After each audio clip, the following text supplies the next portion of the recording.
ডাকসু নির্বাচনে যারা বিজয়ী হয়েছে তাদেরকে অভিনন্দন জানিয়েছে বাংলাদেশ জাতীয়তাবাদী দল বিএনপি। আমি আজকে ব্যক্তিগতভাবে অভিনন্দন জানাই যারা ডাকসু নির্বাচনে জয়ী হয়েছে তাদের। এটাই গণতন্ত্রের রীতি। আসসালামু আলাইকুম, কংগ্রেচুলেশন। ডাকসুর ছাত্র শিবিরের প্যানেল যারা বিজয়ী হয়েছেন, সবাই বলছে যারা এখানে আছে যে এটা একটা ঐতিহাসিক বিজয় হলো, একেবারে ভিপি জিএস এজিএস, তো সার্বিক সবকিছু মিলে আসলে কেমন লাগছে? আমার ভোটটি গেল কই অভিযোগ এনে মধুর ক্যান্টিনে সংবাদ সম্মেলন করেছেন ডাকসুর কেন্দ্রীয় সদস্য পদে প্রার্থিতা করা শহীদুল্লাহ হলের আবাসিক শিক্ষার্থী মোহাম্মদ সজীব হোসেন। নেতা বলছিলেন যে ছাত্রলীগের ভোটগুলাই নাকি ছাত্র শিবির পাইছে। তো আমি যাকে ভোটটি দিয়েছি, যে জিএস প্রার্থীকে ভোটটি দিয়েছি, সেই জিএস প্রার্থীর ভোটটাই জিরো। আমার অন্তত একটা ভোট কাম হওয়ার কথা, যে একটা ভোট পেয়েছে। দেখেন অন্যান্য কেন্দ্রের মধ্যে একটা। আসসালামু আলাইকুম দর্শক শ্রোতা, আশা করি সবাই ভালো আছেন। নতুন একটি ভিডিওতে সবাইকে স্বাগতম। আপনারা জানেন কালকে ডাকসু নির্বাচন হয়েছে, যে নির্বাচনে শিবিরের প্রতিনিধি হয়ে সাদিক কায়েম ভাই নির্বাচিত হয়েছে। সে নির্বাচিত হওয়ার কারণে সারা দেশবাসী খুশি এবং তার সহপাঠী সহকারে ঢাকা বিশ্ববিদ্যালয়ের সকল শিক্ষার্থী খুশি। কিন্তু তার বিরুদ্ধেও অনেক মানুষ লেগে আছে। আপনারা হয়তো জানেন তার বিরুদ্ধে কারা লড়ছে এবং তার বিরুদ্ধে কে কে যাচ্ছে। এবং সেই ডাকসু নির্বাচনের এক প্রার্থী তার নিজস্ব ভোট কোথায় দিয়েছে সেই খোঁজই পায়নি। এবং বিএনপির এক নেতা সাদিক কায়েম ভাইকে অভিনন্দন জানিয়েছে। ভিডিওর শুরুতেই কিছু ভিডিওর অংশ বিশেষ দেখে হয়তো আন্দাজ করতে পেরেছেন আজকের এই ভিডিওটি কতটুকু গুরুত্বপূর্ণ হতে চলেছে। অতএব চলুন না টেনে একটি লাইক দিয়ে সম্পূর্ণ ভিডিওটি দেখে আসি।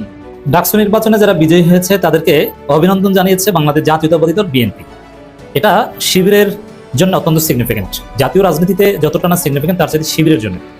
কারণ শিবিরের ভূমিধস বিজয়ে নানান মহল বা বিশ্লেষকরা অনেকে আশঙ্কা করছে যে শিবির আসলে মসৃণভাবে পথ চলতে পারবে কিনা, ঠিকভাবে ডাকসু চালাতে পারবে কিনা, না পদে পদে এস্টাবলিশমেন্ট এবং বিএনপি, দিল্লি, প্রথম আলো, ডেইলি স্টার, বিশ্ববিদ্যালয় প্রশাসন, সরকার তাদেরকে বাধাগ্রস্ত করবে কিনা, এরকম নানান আশঙ্কা এটা খুব গুরুত্বের সাথে আলোচিত হচ্ছে। কিন্তু না, আমরা দেখতে পাচ্ছি শিবিরের উপর আল্লাহর রহমত, পরিস্থিতি সব ঠিক আছে, কোনো ষড়যন্ত্র এখানে কাজে আসবে না। এমনকি বিএনপি বুকে পাথর চাপা দিয়ে শিবিরকে অভিনন্দন জানাতে বাধ্য হচ্ছে এবং গতকাল রাতেই তারেক রহমান বিএনপিকে নির্দেশনা দিয়ে দিয়েছে যে না, এটা নিয়ে কোনো ঝামেলা করা যাবে না, নির্বাচন সুষ্ঠু হয়েছে, এটা তো ছাত্রদলও জানে, রিয়ালিটি বিএনপি মেনে নিয়েছে যে বাবারা তোমরা সবাই ঘরে ফিরে যাও। এমনিতে ফেসবুকে দুই একটা কথা লেখো, ওটা তো আমি নিয়ন্ত্রণ করতে পারবো না, তবে এই নির্বাচনের বিরুদ্ধে কোনো স্ট্যান্স নিবা না, এর অর্থ। এবং বিএনপি নেতা সালাউদ্দিন আহমেদ বিজয়ীদের অভিনন্দন জানিয়েছেন।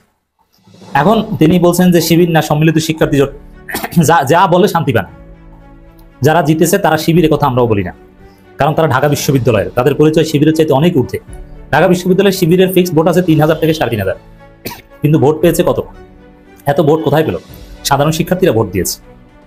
এই জায়গায় আপনি যা বলেন, শিবির সাদিক কায়েম বলা দরকার নাই, ভিপি সাদিক কায়েম বলেন। ঢাকা বিশ্ববিদ্যালয়ের শিবির সভাপতি এস এম ফরহাদ বলা দরকার নাই, বলেন জিএস এস এম ফরহাদ, যা বলে শান্তি পায়। তো অভিনন্দন জানিয়েছে, এর সিগনিফিকেন্ট। এর মধ্য দিয়ে বিএনপি রিয়ালিটি মেনে নিল এবং শিবিরের রাস্তা ক্লিয়ার হয়ে গেল। দুইটা দিক, আমি যেটা আগে বলেছি যে ইউনূস সরকার যেখানে কোঅপারেশন করতে বাধ্য তাদের অস্তিত্বের জন্যই শিবিরকে ডাকসুতে, এবং বিএনপিও গ্যারাগলে পরে শিবিরকে কোঅপারেশন করতে বাধ্য তারেক রহমান নিজেই। কারণ এই ডাকসু বানচালের চেষ্টা করা হলে জাতীয় নির্বাচন স্বপ্নেও কল্পনা করা যাবে না। বরং বিএনপি তাদের ভুল ত্রুটি সংশোধনের জায়গা পাচ্ছে। তাদের যে এতদিনের যে ইন্ডিয়ান ন্যারেটিভ 5 আগস্টের পর থেকে ওগুলো যে কাজে আসছে না, ওগুলো যে আওয়ামী লীগের মতো মানুষ বর্জন করেছে, এটা তারা যাচাই করার সুযোগ পেয়েছে। তাদের নিজেদের মধ্যে যে গ্রুপিং এবং চাঁদাবাজি, এগুলোতে যে তাদের অবস্থা খারাপ, এটা দেখার সুযোগ পেয়েছে। এগুলো সংশোধনের চেষ্টা করবে ডেফিনেটলি বিএনপি।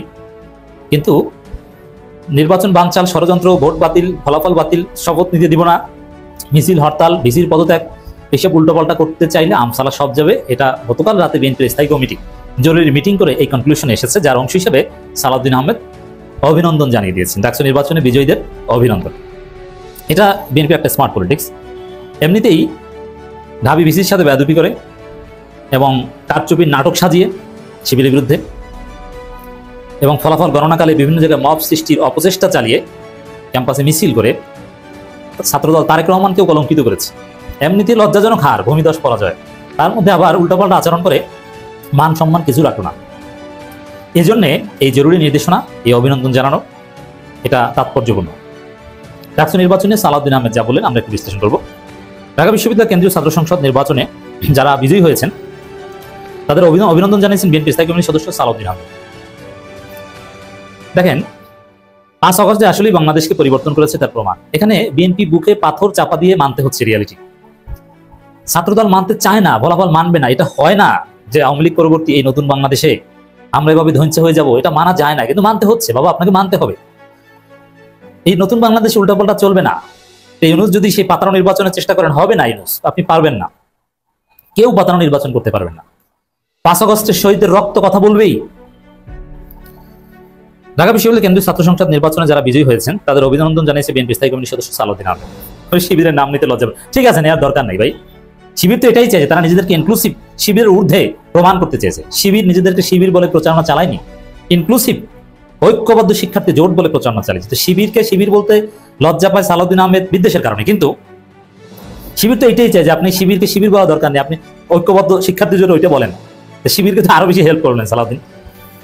তো দর্শক অভিনন্দন জানিয়েছে সালাউদ্দিন, কিন্তু এই সব নিউজের নিচে দর্শকরা দেখলাম যে সালাউদ্দিনকে শিলং থেকে ফেরত বাংলাদেশ বাটপার পার্টি, ন্যাশনালিস্ট বাটপার পার্টি, নানান কিছু বলছে। আসলে বিএনপির রাজনীতির ভবিষ্যৎ নাই, এটা আলাদা আলোচনা করবো। জাতীয়তাবাদী মহিলা দলের প্রতিষ্ঠাবার্ষিকী উপলক্ষে রাজধানী ডিপ্লোমা ইঞ্জিনিয়ার্স ইনস্টিটিউশন আয়োজিত আলোচনা সভায় বক্তব্য দেওয়ার সময় তিনি কথা বলেন। এবং বিএনপি নেতারা এই ডাকসুতে ছাত্রদলের পরাজয়ের পর যারাই ক্যামেরার সামনে আসছেন তাদের চোখে মুখে হাসি নেই, তাদের মধ্যে একটা হতাশার ছাপ। কারণ এটা অবশ্যই হতাশার যে 5 আগস্টের পর বিএনপি যে স্ট্র্যাটেজি গ্রহণ করেছিল সেটা পুরোপুরি ফেল করেছে, এবং তারা যে ন্যারেটিভ গ্রহণ করেছে। ঢাকা বিশ্ববিদ্যালয়ে যদি ন্যারেটিভ, কিন্তু আবার সবাই বোঝে না, রাজনীতিতে ন্যারেটিভ মূল ক্যাপিটাল, কিন্তু এটা আবার প্রান্তিক পর্যায়ের লোক বোঝে না। কিন্তু ওই যারা বুঝে ওইটার প্রভাব সবার উপর পড়ে। তো ঢাকা ন্যারেটিভের খেলা ঢাকা বিশ্ববিদ্যালয়, তো তাদের ন্যারেটিভ ঢাকা বিশ্ববিদ্যালয় ফেল করেছে, তাদের কোনো বয়ান নেই। অতএব পুরো বিএনপিকে এখন নড়ে চড়ে বসতে হবে, ঢেলে সাজাতে হবে, এ বিষয়ে দফায় দফায় মিটিং তারা করবে। এটা অবশ্যই তাদের জন্য একটা সুযোগ যে জাতীয় নির্বাচন আগে নিজেদেরকে সংশোধন করতে পারে কিনা, কিন্তু পারবে কিনা এটা আবার আলাদা আলোচনা বিষয়, এটা নিয়ে আমরা আলোচনা করবো। তো সালাউদ্দিন আহমেদের ভিডিও বক্তব্য দেখলাম, হতাশ, কনফিডেন্স নাই, মানে একটু লজ্জা লজ্জা ভাব। লজ্জা পাওয়ারই কথা, এতদিন এমন ভাব নিতেন 300 আসনে 290 আসনে জিতবেন, 90% লোক বিএনপি। এবং গতকালকেও বড় বড় কথা বলেছে বিএনপি নেতারা, ছাত্র দলের বিপুল বিজয় হবে, ভূমিধস বিজয় হবে, কেউ ঠেকাতে পারবে না। মানে এরকম বড় বড় কথা বলে আজকে কম্পিটিশনই করতে পারলেন না, একটা পদেও জিতলেন না। মিনিমাম একটু জিতলেও তো মান সম্মান থাকতো, তাও পারলেন না। এই জন্য হতাশা, লজ্জা, এটা স্বাভাবিক, আমরা বুঝি। সালাউদ্দিন আহমেদ বলেন, ডাকসুতে যারা বিজয়ী হয়েছেন তাদেরকে অভিনন্দন জানাই, এটা গণতন্ত্রের রীতি। গণতন্ত্রের রীতি হিসেবে সবাইকে অভিনন্দন জানাতে হবে। কিছু ত্রুটি বিচ্যুতি হয়েছে, যেহেতু বহুদিন পর নির্বাচন হয়েছে, কোনো ত্রুটি বিচ্যুতি হয়নি। ত্রুটি বিচ্যুতির চেষ্টা করা হয়েছিল বিএনপির পক্ষ থেকে, কিন্তু সেটা সফল হয়নি। ত্রুটি বিচ্যুতি বলে প্রশাসনের উপর দায় দিবেন, এটা পুরোটাই বিএনপির কিছুটা কারচুপির চেষ্টা ছিল, কিন্তু সেটা সফল হয়নি। তো সালাউদ্দিন আহমেদ বলছেন, আমার মতে বাংলাদেশ ইসলামী ছাত্র শিবির ডাকসু ভোটে অংশগ্রহণ করেনি, ঐক্যবদ্ধ শিক্ষার্থী ভোটকে অভিনন্দন। ঠিক আছে, আপনি যা বলে শান্তি পান, আপনি বলেন, কোনো সমস্যা নাই। এবং এরা ভবিষ্যতে ভালো কিছু হবে, গুরুত্বপূর্ণ ভূমিকা পালন করবে, এটা বলেন। সালাম আলাইকুম, কংগ্রেচুলেশন। ডাকসুর ছাত্র শিবিরের প্যানেল যারা বিজয়ী হয়েছেন আর যারা পরাজিত হয়েছেন, এখানে আমার কাছে মনে হয় আর কি যে নিজেদের অনেক কিছুই আপনাদের একটু ক্রস চেক করা দরকার, অথবা কোন কোন কারণে পরাজয় ঘটলো। ইলেকশন মেকানিজম হয়েছে, অথবা যেমন বিএনপির একজন নেতা বলছিলেন যে ছাত্রলীগের ভোটগুলোই নাকি ছাত্র শিবির পাইছে, তো সেই জায়গা থেকে তারা ভূমিদোষ বিজয় অর্জন করছে। যাই হোক, বিভিন্ন বক্তব্য আছে। তবে আমার কাছে মনে হয়েছে শিবিরের প্যানেল জয়ের পর তারা বেশ কিছু বক্তব্য দিয়েছে, শিবিরের যারা এখানে নেতৃস্থানীয় ব্যক্তিরা আছেন। তো এই বক্তব্যগুলোর মাধ্যমে প্রাচ্যের অক্সফোর্ড খ্যাত ঢাকা ইউনিভার্সিটির আগামী দিন বা যে সময়টা তারা দায়িত্ব পালন করবেন তাদেরও একটা ইতিহাস গড়ার সময় আসছে, যেন এমন একটা বক্তব্য থাকে যে হ্যাঁ, শিবির কখনো ডাকসুর ভিপি হয়েছিল বা তারা এরকম ভূমিদোষ বিজয় পাইছিল, দেন ওই 1 বছর ডাকসু বা ঢাবি আপনার পরিপূর্ণ রূপ পাইছে। তো প্রথম যে জিনিসটা ভালো লাগছে আমার কাছে সবচেয়ে বেশি, সেটা হচ্ছে বিজয়ের পর শিবিরের যিনি ঢাবির সভাপতি আছেন তিনি একটা বক্তব্য দিয়েছেন। দলেরও একটা নির্দেশনা ছিল যে মিছিল নয়, সিজদার মাধ্যমে শুকরিয়া আদায় করব। এটা ভিন্ন রকম একটা বিষয়, যে মুসলিম হিসাবে আমার কাছে এটা ভালো লাগছে। প্লাস অনেকাঙ্ক্ষিত ঘটনা এখানে ঘটতে পারতো, যে শিবির একটা বিজয় মিছিল বের করছে, সেখানে ধাক্কাধাক্কি বা সামহাও অন্য একটা খারাপ কিছু ঘটারও চান্স ছিল। তো সাদিক কায়েমের বক্তব্যটা আমার কাছে খুবই ভালো লাগছে। সাদিক কায়েমের বক্তব্যটা, তার বক্তব্য, আমি ভিপি হিসাবে পরিচয় দিতে চাই না, এটা তার উদারতা। তিনি না চাইলেও তার নামের সাথে এই যোগ্যতা তিনি অর্জন করে ফেলেছেন। তারপরেও তিনি বলছেন যে তিনি ভিপি হিসাবে পরিচয় দিতে চান না। তো কি হিসাবে? তিনি বলছেন যে এখানে যারা পড়াশোনা করে মেয়েরা, তারা হচ্ছে আমার বোন, বোনের ভাই, পাশাপাশি ভাইয়ের ভাই, এই হিসাবে আমি পরিচয় দিতে চাই। যেভাবে আগে দেখেছেন পরেও সেভাবেই আমাকে দেখবেন। আমার যেটা খুবই ভালো লাগছে যে তার এই বক্তব্যের অংশটা।